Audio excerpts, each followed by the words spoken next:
Hello students, I welcome you all on the platform of Ensure IS. Myself Kumar Ujjwal. The general studies paper of prelims is over. Now most of you looking for the right answer, correct answer.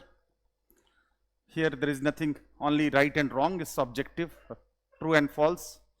So to begin with, we will be discussing polity questions because my portion is that. So we'll be discussing polity question, and the first polity question, let me see where we go and see the polity question. So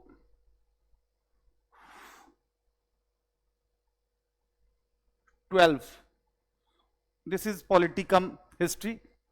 The artificially fixed rupee sterling exchange rate prescribed by Hilton Young Commission 1926 was adopted by British government for which of the following areas? So this question is very close because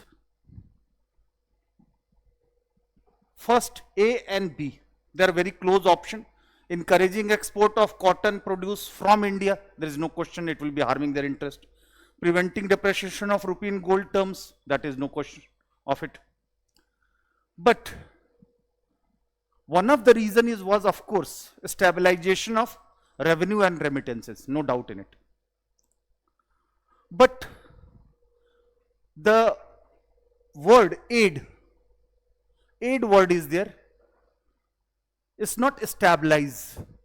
Had it been stabilized, the possibility of option A would have been more. So word aid is there, number one. And number two, maintaining India's credit worthiness. This is quite in favor of India. This is against imperial ideology. So I go with option B, providing support to Indian importers. By fixing the exchange rate, that is 1 sterling to 6 penny, 1.6 you can say. By that, the rupee will not depreciate, it will not devalue. And if rupee depreciate, then exports will be promoted and imports would become costlier. But their purpose was to have more exports to India. Their economic benefit, imperial interest will be served when they will export more to India. And devaluation of rupee, sliding of rupee, depreciation of rupee will ill impact their exports, particularly cotton exports, machineries. So their more exports will be benefiting them. That will be serving their imperial interest. So I go with by option B, providing support to Indian importers. As it is evident, latter also, market rate was not 1.6, it was 1.4, 1 sterling to 4 penny. Gandhi also latter demanded an 11-point demand that 1.6 is harming us, it should be 1.4. So the purpose was not credit worthiness of India or so. That purpose is quite noble, and they were not for noble purpose in India. So this is the intersection part. This is partly in history and partly in polity, because in polity also we study Regulating Act 1773 to Indian Independence Act 1947 and then making of constitution also. So that was the primary purpose, to have more exports, although this option appears dicey because providing support to Indian importers, as if they are helping us. No, they were helping themselves by exporting more. So this is the question relating to polity. Then we see the next question, that we will see the next question which is related with the polity. See, there is another question, 8th question of that series D, that is also related with the constitutional development and underpinnings. The genesis of political alliances based on community lay in the very nature of Montego-Chelmsford reforms 1919. Of course, it was. The very seed was laid in 1909, Morley Chelmsford, this reforms of 1909, in which separate electorate provision was made for Muslims. Morley Minto reforms. Then by Montego-Chelmsford reforms, it was further extended to Anglo-Indians, Sikhs and Christians. So it's true, because now there will be partly responsible government in provinces, diarchy in provinces. So naturally, if there will be election based on 1919 reforms in 20, 23, 26, 29 onwards, then community will matter. And the very purpose of this was divide and rule. So reforms retained and extended the principles of separate electorate. Yes, it is true. How it retained? Because it was started in 1909, it was retained in spite of Congress opposition. Initially, although Congress agreed in Lucknow Pact in 1916 with Muslim League, it also accepted separate electorate. In long run, it promoted communalism. Initially, Congress had opposed, but in Lucknow Pact 1916, even Congress had accepted it. So government not only retained but extended it to, no, besides Muslims, Anglo-Indians, Sikhs and Christians. First statement is correct. Separate electorates were supposed to counter Indian nationalism, which was growing stronger. Of course it is true, because it was basically meant for divide and rule on the name of affirmative action and positive discrimination. So second is also true. Deprived classes rallied around the favors inherited in separate electorate. This is also true, because this legitimized politics based on such identities, such communities, mobilization, politics based on mass mobilization, where heads are counted, not wisdom within the head, well, number matter, and communities formation based on religion. It was easier to mobilize support. Political parties and leaders mobilize support based on existing divisions of the society, based on religion, caste, race, ethnicity, language, rather than carving out new divisions. So all the three are correct. So answer will be 1, 2 and 3. So we have discussed 8 and 12. Now we will see more and more questions of polity. This is also intersection of polity cum history, because in history also you have to study constitutional development, in polity also you have to study constitutional development. So Montego-Chelmsford reforms, you know that based on this, Congress rejected Montego-Chelmsford reforms, but Justice Party formed government in Madras Presidency, and it was in power in Madras Presidency from 1920 to 1937. When Congress contested, then only Madras Presidency, C. Rajagopalachari won of Congress. Till that, Justice Party was ruling. So Justice Party emanated from self-respect movement of E.V. Ramaswamy, Nayakar, Periyar, later became Dravidian Party. So all those detailings you must be also knowing, not only plain answers. Those detailings are very much vital. So we will further see what are the questions which are relating to polity. Then it will be easier. So these are all Eka movement, they are related to history, climate change, geography, national park, again geography, then certain questions of Sagarmala economy, you can say, then IR, United Nations. So we will see the questions of polity, and then we will be covering it. So I hope it is at 78. Modern technological. 64.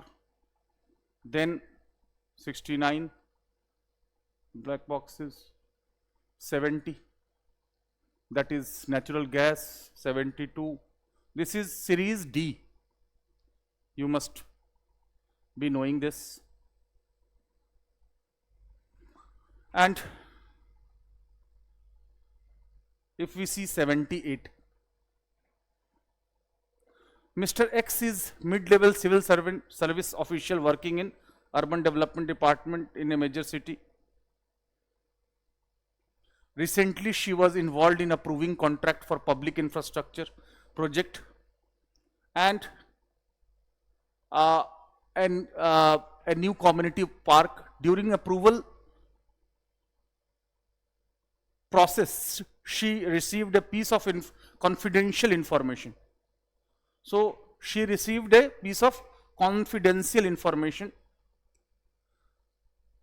That confidential information may not be full, that may not be complete, that will not be proven, but such things are there, that informations are being disseminated, indicating that one of the shortlisted contractors had a history of poor workmanship and allegation of corruption in other cities, though nothing had been legally proven. That I was talking about. So unless it is, if it is legally proven, then there is no haste, and then there is no hitch, there is no hesitation. Then if court has proved you guilty, then decision making is quite easy and swift and fast. But it is confidential information, not detailed report, and secondly, not legally proven. The head of department, Mr. Y, advised her not to disclose information to the project committee or the public because it could delay the project and damage city reputation. However, X is believed that withholding such information compromised transparency and public trust.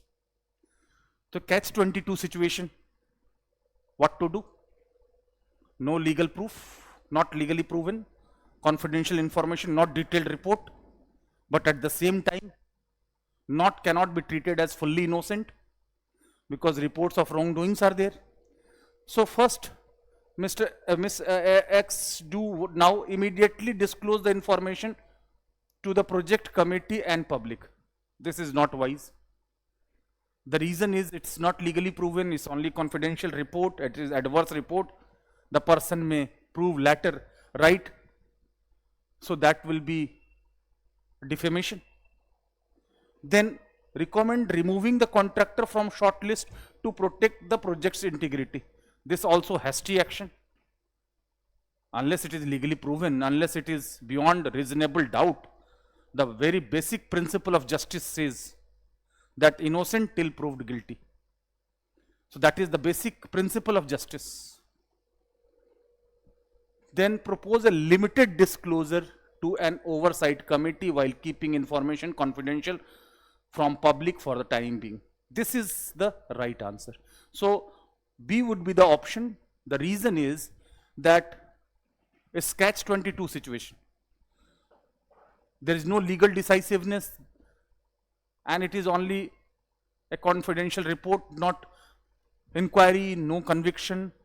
But at the same time, confidential report is important of wrongdoing. So based on that, this is the most appropriate action, a limited disclosure to oversight committee, so that inquiry can be facilitated, so that truth can be revealed. And in the mid of the process, it should not be made public, otherwise definitely it will compromise the integrity as suggested by Y. So middle path is being found in case of suspicion. If there is thing proven which is beyond reasonable doubt, then there's swift action, fast action, no problem in that. So this is the 78 number question. Then 79 I hope is also a polity. So we'll see that what is the question. 78. This is also interesting question. 79. X was addressing a seminar on the meaning of term law. This is also interesting question. Under Article 13, as you know, 13.1 is pre-constitutional law and doctrine of eclipse, and 13.2 post-constitutional law, doctrine of severability. 13.3 and 13.4 were added by 24th and 25th Amendment, 13(3) defines the ordinary law to be different from Constituent Law 368(3). That was also added by 24th and 25th Amendment. So law, according to X, is the Constitution of India was very comprehensive. It included ordinances, right, orders, right, even rules, right, regulations, right. But Y pointed that the term law in Article 13 also included custom or uses having in the territory of India and the force of law, to which X was not convinced. So it's true that definition of law in Article 13 also includes custom also. So Y is 100% correct. There is no doubt in it. This is the first conclusion. The Y is knowing completely about Article 13, but X know Article 13, but etc. part. He is not convinced. He is not saying no. Had he said no, then he would have been completely wrong. Whenever we say we note 90% of the things, we tell them that this is ordinance, this is law, this is a simple majority, this is regulation, this is government order, and etc. Even we don't know etc., we are not wrong. So X is partly correct, but he is not wrong. Let me clarify. If we write etc., then it is not wrong. If we write major part of it, 90% of it, and 10% we write etc., it is not wrong. Let me clarify. X may be ignorant about or not sure about that custom is whether part of ordinary law defined in 13 or not. So X is correct in interpretation of law, including the view of non-inclusion of custom. No, this cannot be. Because if X assert that no, custom is not part of 13, he was not convinced, he was not sure, but he did not outrightly denied. He was not just convinced. So he did not deny that this is not the case. The view of Y that law included custom is not correct. This Y is 100% correct. So the B cannot be the answer.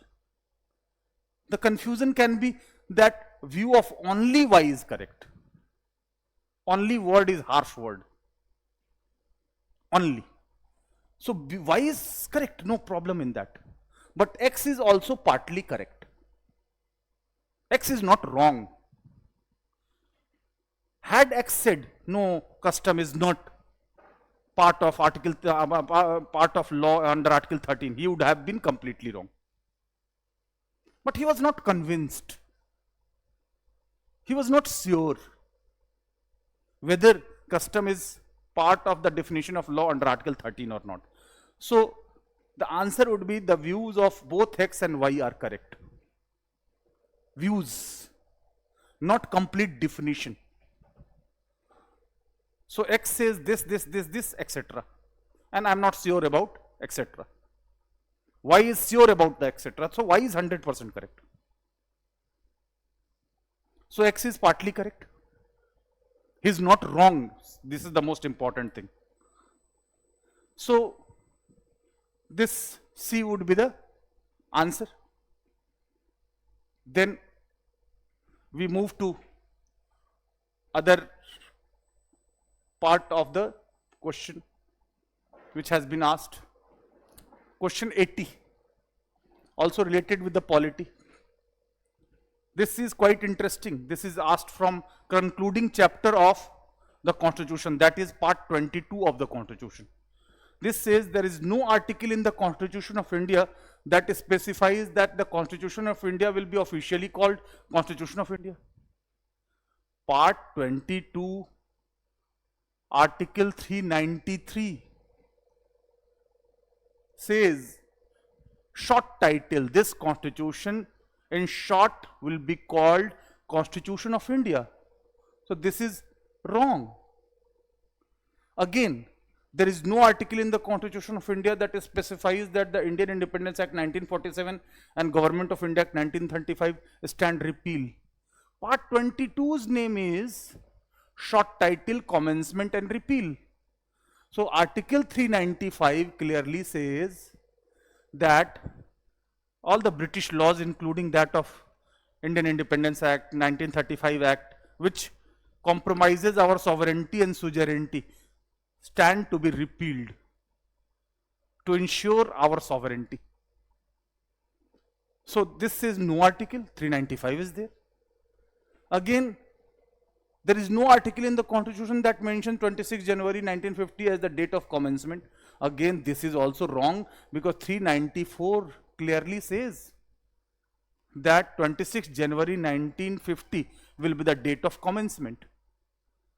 Date of adoption is given in preamble, 26 November 1949. Date of enforcement is given in 394. Yes, date of independence is not mentioned in any article. So all the three statements are wrong. So there is no correct statement in this question 80. All the three statements are wrong, because this is the question from concluding chapter of our Constitution, part 22, which has 3 articles. Later 394A was also added. The translation in Hindi will be also valid in 80s. But question is not dealing with that Hindi version of Constitution. So this is article, this is question 80. And we see more questions of polity so that you can verify which of the following regarding the persons with disabilities in India are correct. The Rights of Person PWD Act passed by Parliament in 2018. This is wrong. This was not PW Act, was passed in 2016, not 18. Other provisions which has made is correct, that disability increased from 77 to 21, then 4% reservation in jobs, 5% in higher education, infrastructure, other affirmative measures, entrepreneurship. So they are there. But basically it's not 2018. So this statement goes wrong, even though other things are right. That mandates reservation in education, employment, place a legal duty on government to ensure acceptability and non-discrimination. But basically 2018 is wrong. So this statement is not correct. Second, the Sugamya Bharat Abhiyan focus on achieving universal accessibility for persons with disabilities across 3 key domains: built infrastructure, transport system and information and communication technology. This is correct. Sugamya, the word, Hindi word itself means easier accessibility, because disability, persons with differently able persons, how they will be using public transport, how they will be going in metro, how they will be going in buses and trains, and how they will be standing on the stands, bus stands or others. So their disability, their persons with disability, that friendly infrastructure is there. So this is correct. The National Divyangjan Finance Development Corporation is a public sector organization set up by Ministry of Corporate Affairs. In social justice, you study these things in Ministry of Social Justice, be it SC, ST, OBC, differently abled, old age, women, minorities, tribals. They are vulnerable sections of the society, transgenders. Even if you see the syllabus of social justice, that is covered by Ministry of Social Justice. It's not corporate affairs. MCA, Ministry of Corporate Affairs, is to regulate corporates, companies, not for social justice. Although there is corporate social responsibility, CSR. So this statement is also not correct, only 2 is correct. So B will be the answer. So 79 also we have done. So sometimes the large part of the statement is correct, but one wrong information make it completely wrong. If you don't give complete information, it is you are not wrong. You can say etc. But if you give any wrong information, even 1 year is making this statement wrong. Otherwise, all provisions are correct. PW Act, RPWD Act. R means right, PWD means persons with disabilities. Act was passed in 2016. So we have done this also. Questions are easy, but provided that you carefully read the things. So we have done 78, we have done 80, we have done 81, okay. We have now to move forward. Yes, 82 question is also relating with the polity. So what question says? Consider the following statement about provisions pertaining to the scheduled caste and scheduled tribe in India. Okay.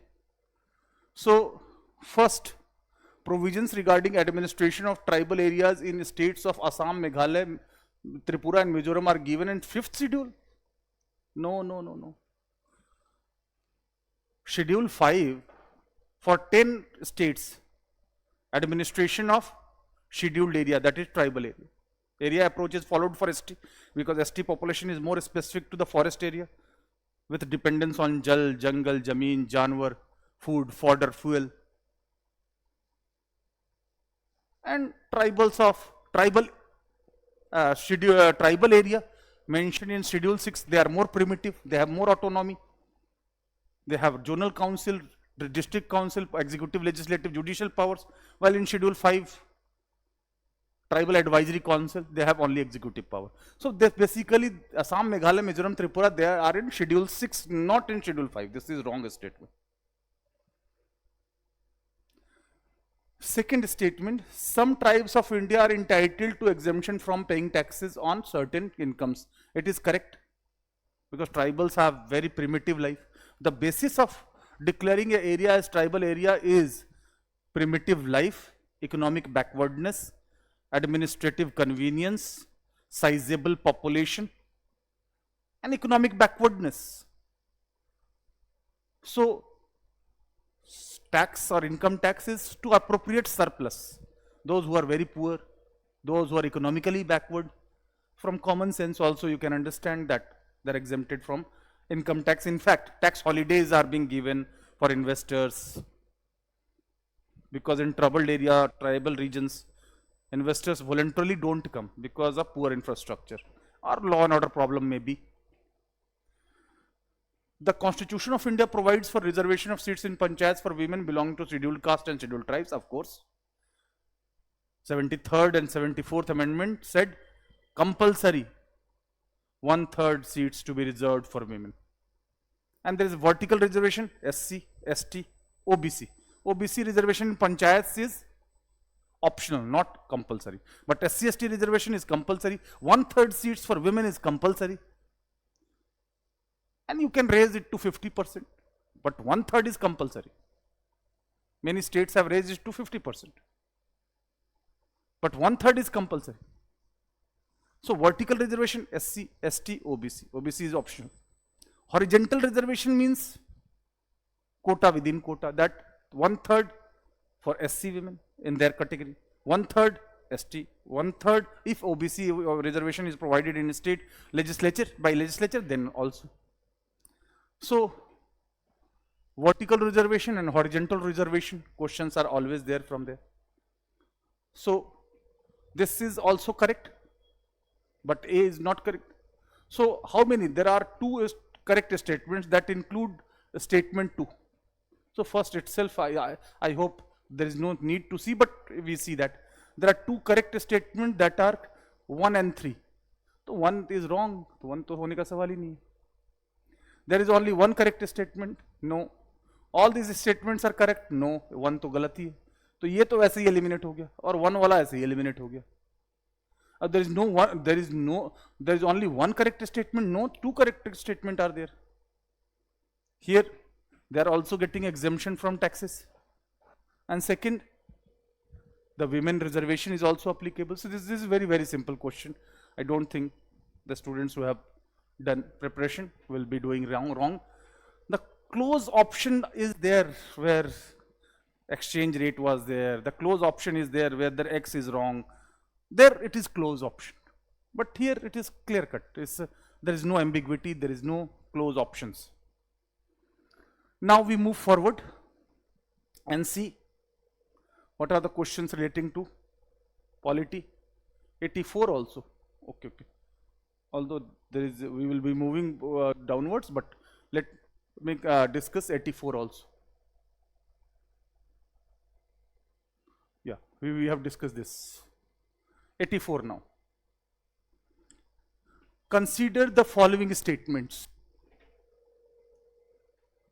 about Committee on Welfare of Scheduled Caste and Scheduled Tribes of the Parliament. You know Parliamentary Committee. Parliamentary Committee where members of Parliament are there. But they are not attached to ministry. They are not cabinet committees. Parliamentary Committee is for division of labor and specialization of labor, because Parliament as a whole cannot sit on all issues, supervisory role. This is the logic of committee. But here, a specific committee of SC and ST, you know that 5 parliamentary committees, their members are elected. That is Estimates Committee, Public Accounts Committee, Committee on Public Undertaking, Committee on SC, ST, and Ethics Committee. All other committees members are nominated. Here question is regarding SC, ST. So one of the largest committee, this question has been asked so many times. Committee on SC, ST having 30 members, 20 from Lok Sabha and 10 from Rajya Sabha, total 30. Let's see. Although members of this committee are elected from both houses of parliament, the chairperson of this committee is appointed by chairman of Rajya Sabha. No.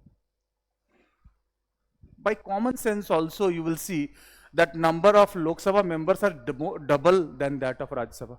So Speaker Lok Sabha will appoint the chairman, others are elected, no, not the chairman of Rajya Sabha. I have discussed that only 5 committees, their members are elected, otherwise they are nominated. One is standing committee which works on regular basis throughout the year, like Estimates Committee, Public Accounts Committee, department related standing committees, Public Accounts Committee on Public Undertakings, Committee on SC, ST. Then ad hoc committees. Ad hoc committees have 2 kinds. One is inquiry committee like JPC, Joint Parliamentary Committee. And another is advisory committee, like Business Advisory Council Committee for a smooth functioning of Parliament, or select committee for recommendation or advice. 20 members are elected by Rajya Sabha? No. 20 from Lok Sabha and 10 members from Lok. No. This is absolutely wrong statement. In no committee, members of Rajya Sabha more than that of Lok Sabha. It can never happen. Because from common sense also you know that strength of Lok Sabha maximum 550 and maximum in Rajya Sabha 250. 250 2 500. So strength of Lok Sabha is more than double of that of Rajya Sabha. So there is no question of Rajya Sabha over having outnumbering Lok Sabha in any committee. No minister except for Union Minister of Social Justice and Empowerment eligible to be member of this committee. No. In supervisory committee, बिल्ली दूध का रखवाली नहीं करेगी ना, खुद से अपनी कॉपी का चेक खुद नहीं करेंगे ना. तो फाइनेंशियल कमिटी हो या सुपरवाइजरी कमिटी हो, जहां तो where the government inaction is questioned by the committee, that whether government is taking appropriate measures or not, whether government has apathy or inaction. So how the member of government will be member of the such committee? Because the purpose of formation of parliamentary committee is oversight, supervision, control on government. So the members of government cannot be members. Members of ruling party, not ministers, can be member of the committees. So parliamentary committees are constituted by speaker or Rajya Sabha, chairman of Rajya Sabha. Many times you are getting confused, cabinet committee on political affairs, cabinet committee on this economic affairs, security.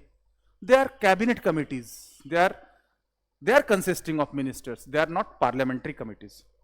Moreover, advisory committee which are attached with the ministry, where minister is the head and a member of parliament can be member, but they are not constituted by the speaker or chairman. Parliamentary committee means that committees, the members of which are appointed by speaker and chairman. Members are elected for a fixed term of 2 years. Again, this is wrong statement. Standing committee work throughout the year, not 2 year, 3 year or 5 year. They work on regular basis, but their creation is for 1 year. And after 1 year, it can be reconstituted. It is reconstituted because it is permanent committee. So all the 4 statements are wrong. So what will be the option? There are 4 correct statements. No. There is only 1 correct. No. There are 2 correct statements. No. There is no correct statement in this. In 84. You know, ministers cannot be member of parliamentary committee, right? So because the ministers who are part of government in parliamentary form of government, parliament as a whole and parliamentary committees in particular also control executive, hold them answerable, make them accountable. So this is 84. Now we move to other questions and see which are related with polity and governance. So Darshan Chakra, air defense, it is question related to. This is 83 is related with polity. So consider the following statements in respect of questions asked by member of Parliament of India. Unstarred questions are those to which, first of all, starred and non-starred questions are during question hour, 11 a.m. to 12 noon. And in starred question, verbal reply is given and supplementary question can be asked. But in non-starred question, written reply is laid on the floor of the house, detailed, data-based, that is prepared by ministry. Now let's see what they say. Unstarred questions are those which a member desires an oral answer. No. Starred question, just opposite is ulta keh raha hai. Starred question, oral answer is given. Non-starred question, the written detailed answer is laid on the floor of the house. You know that debate on budget was allowed for the first time in 1892 Indian Council Act, but not voting. And supplementary question was not allowed in 1892. Later, supplementary question was allowed. So supplementary question is when in a starred question, when minister is giving verbal reply and honorable members are not satisfied, they need more clarification, they need more detailing, they want a specific thing, they want assurance. So in a starred question, verbal answer, supplementary question can be asked. Starred questions are those which a member desires a written answer, just opposite these statements.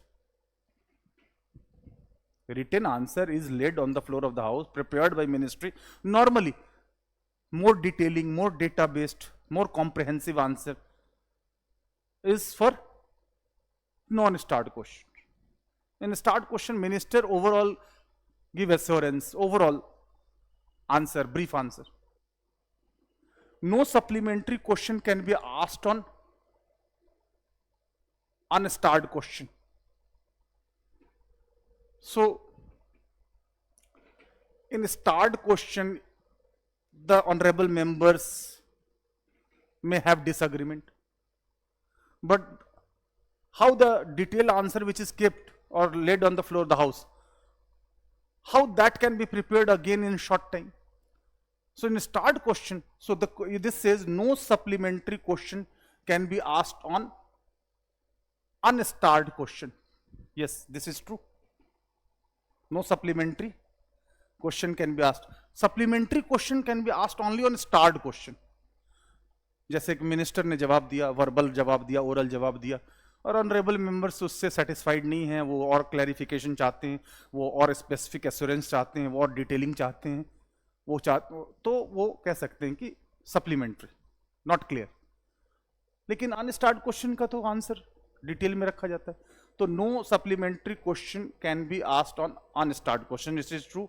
Which of the following conclusion based on all the statement correct? There are two correct. No, there is only one correct statement. There is only one correct statement. That is third one, because first and second is wrong.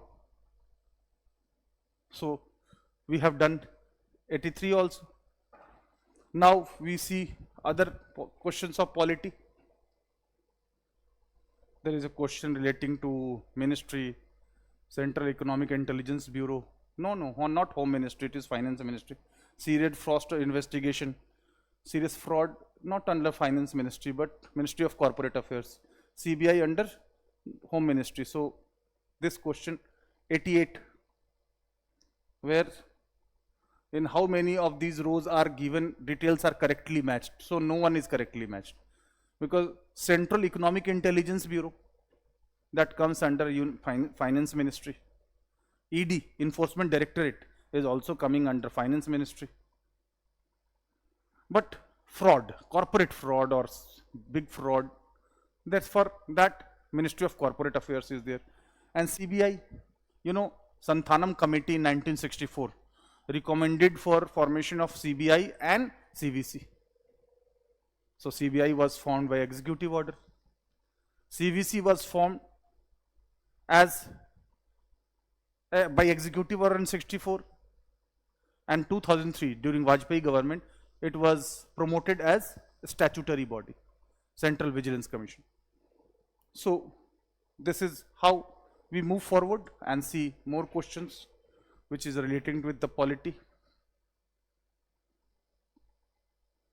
Okay, this is a very interesting question relating to the recent Bharatiya Nagrik Suraksha Sanhita, Bharatiya Nyaya Sanhita and Bharatiya Evidence, that is Bharatiya Saksh. Earlier there was CRPC, IPC and Evidence Act.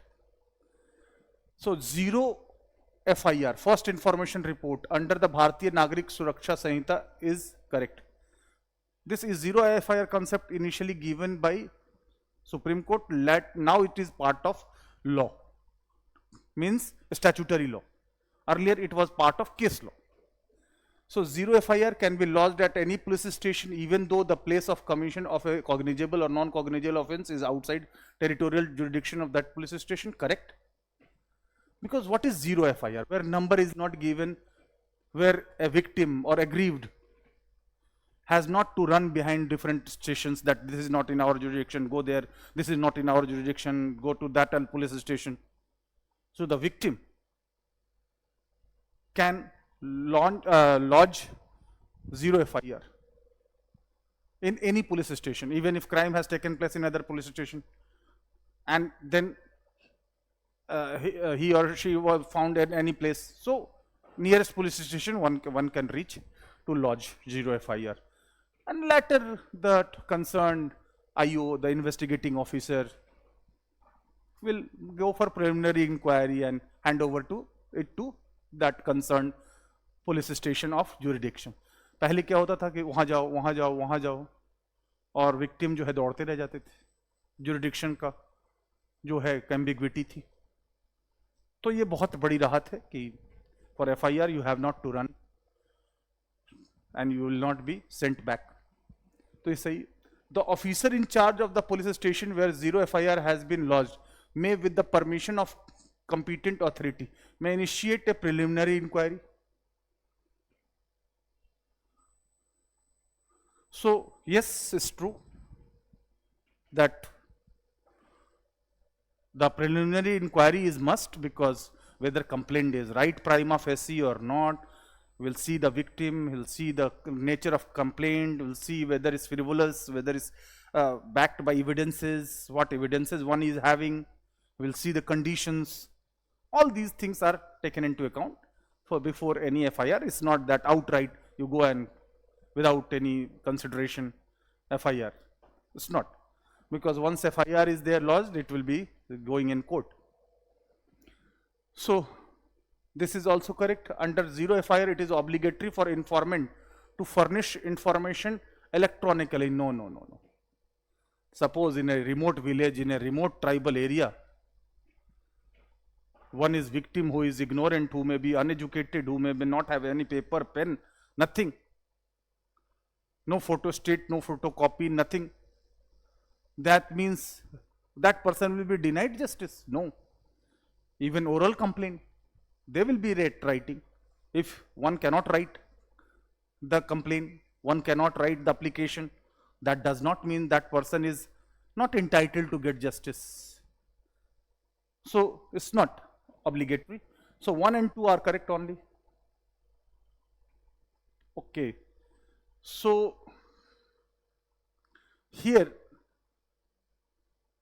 the options given is that of, so this is correct 1, this is also correct, and with obligatory to, so no, there is no other option.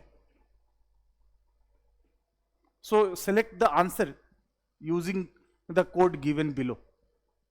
So we will have to revisit this, because in option given, which of the using correct, which are correct, again we'll see.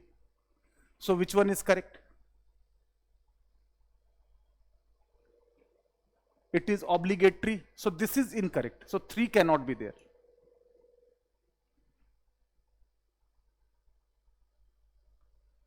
So the most appropriate answer would be C, that is only 1. Why I am modifying this? Because option is such.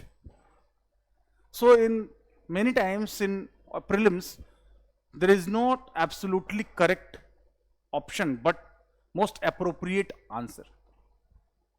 So 3 is 100% wrong. So this cannot be there, this cannot be there.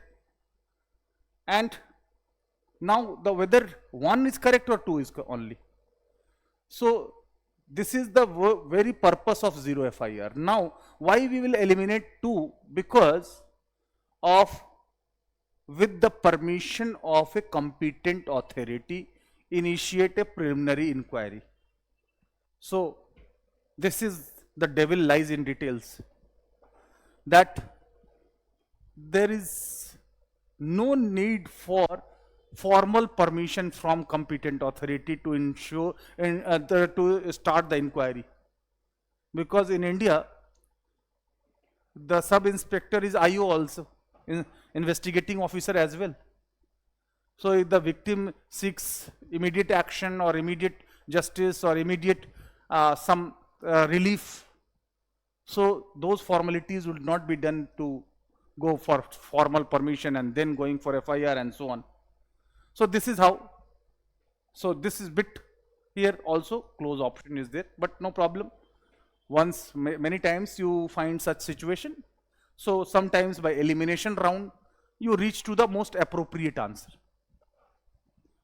Anyway, so we move forward and see.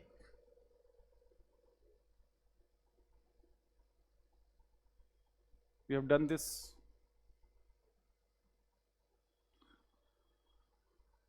This is international convention, this is IR. So we will be focusing only on questions of prelims, intellectual property, then Sukhoi, World Food Program, Colombo Process, International Labour Organization, Global Forum for Migration. We see that. Okay, this question, 99. I hope it will be the last. Which of the following statement in respect to revamped Rashtriya Gram Swaraj Abhiyan is correct? The period of its implementation is 1st April 2021 to 31st March 2026. No, it's not for 5 years, it's for 4 years. So here instead of 2021 is 2022. So this statement is wrong. The key objective of revamped Rashtriya Gram Swaraj Abhiyan is to develop the governance capabilities of Panchayati Raj institutions and to deliver on sustainable development goals. Of course, Millennium Development Goals 2000 to 2015 and Sustainable Development Goals from 2015 to 30. It is an international agenda where every national government, every layer of the government has to, tier of the government has to follow. And this is also there. The share of the central funding for the revamped, it's not 100% fine, it is 60-40. It's not even the MNREGA with 90-20 has been reduced to 60-40. So this is initially, right from very beginning it was 60-40, 60 of center and 40 of states. Not 100% centrally sponsored scheme it is. Moreover, panchayats get delegated power from states under Article 243G, for municipalities 243W. So this statement is correct, only two. First and third statement are not correct. So I hope we have covered all questions. Belarus, Germany, Switzerland. Okay. Now we have covered all questions. This is the detailing of the questions. In some questions you will find that options are closer, there may be some ambiguity, that there may be some catch-22 situation. But in such questions, my advice is, sometimes you have to follow elimination round. Sometimes you have to reach out to the most appropriate answer rather than absolutely correct answer. And sometimes you have to apply the common sense also, because many times it is the UPSC play with the language, and sometimes people are not getting the exact essence of that language. So in that case, those cases, they are dicey, no doubt in it. But whenever it is dicey, my suggestion is to maintain your cool, read it again, underline, cut the wrong part, tick the right part. So that will be helping in narrowing down and pinpointing the right answer. So all the best for the students, and those who will be performing well in prelims, you should not waste time for mains. Immediately you should start preparing for mains, because success of prelims is not a big success, but failure of prelims will be a big failure. And if you don't start right now, then after result you have paucity of time, so you'll not be able to cover, and very achievement of prelims will go in vain. That will be going futile. So don't allow that to happen, and wishing you all the best, and thank you.